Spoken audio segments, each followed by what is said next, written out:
Setiap perubahan besar dimulai dengan kesadaran. Keberagaman dan inklusi di tempat kerja bukan hanya tentang kebijakan, melainkan tentang menciptakan budaya yang memberi ruang bagi semua individu untuk berkembang tanpa terkecuali. Di balik angka dan target, ada perjuangan untuk menciptakan tempat kerja yang lebih inklusif. Meskipun Rehan melihat keberagaman sebagai isu yang kompleks, Carlos berjuang meyakinkan bahwa inklusif bukan hanya soal kebijakan, tetapi tentang potensi yang tidak boleh terabaikan. Ya, saya mau laporan Pak. Laporan apa itu? Coba ntar saya lihat dulu ya. Oke.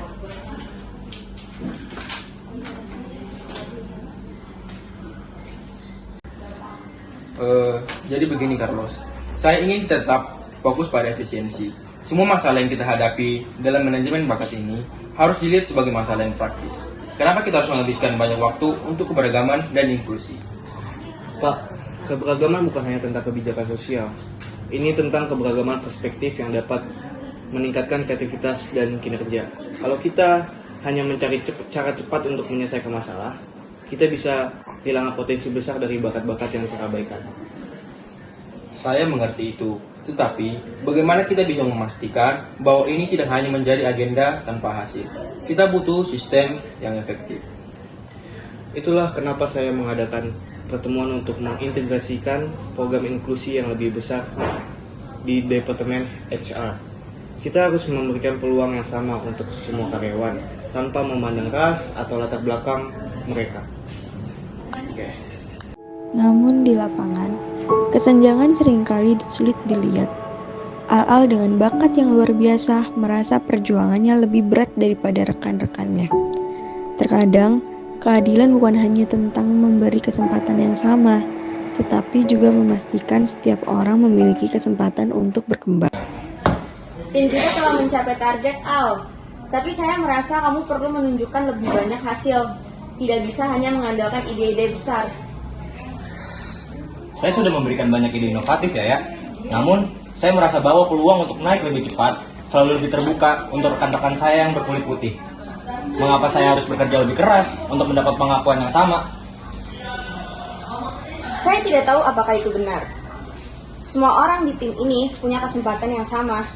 Saya tahu, itu tidak mudah untuk kamu lihat. Tapi, realitanya adalah kita tidak mendapat semua peluang yang setara di sini. Saya berharap ada perhatian lebih pada keadilan dalam promosi. Di sisi lain, tantangan Faye bukan hanya tentang kemampuan, tetapi tentang bagaimana ia harus menavigasi perbedaan budaya dalam tim. Ketika peluang tidak datang dengan cara yang sama, seorang pemimpin harus lebih dari sekedar berbicara.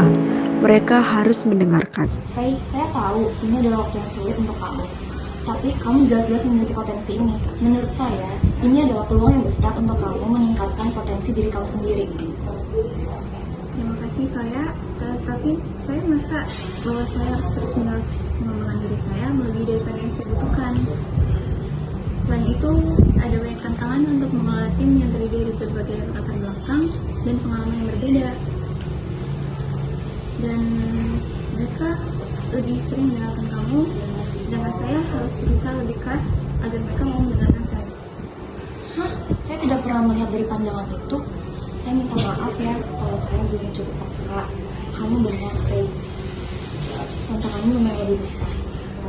Dengan pandangan yang luas, Carlos dan Ridon menyadari bahwa untuk menciptakan perubahan yang nyata, diperlukan strategi yang lebih mendalam dan berkelanjutan.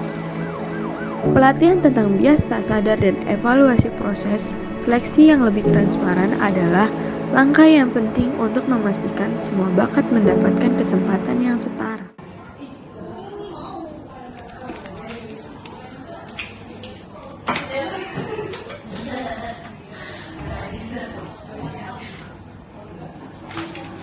Oke Pak.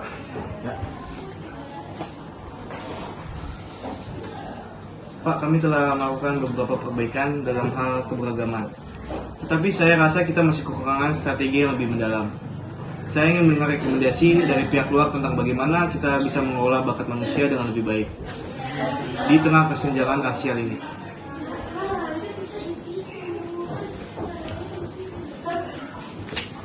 Oke, yang pertama kita harus memastikan bahwa semua karyawan merasa diberdayakan.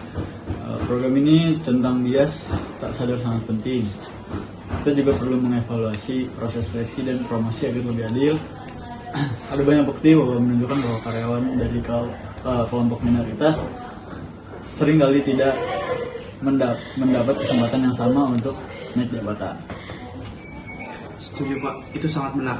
Kami perlu lebih banyak transparansi dan mekanisme umpan balik untuk mengetahui apakah semua orang merasa mereka diperlakukan secara adil.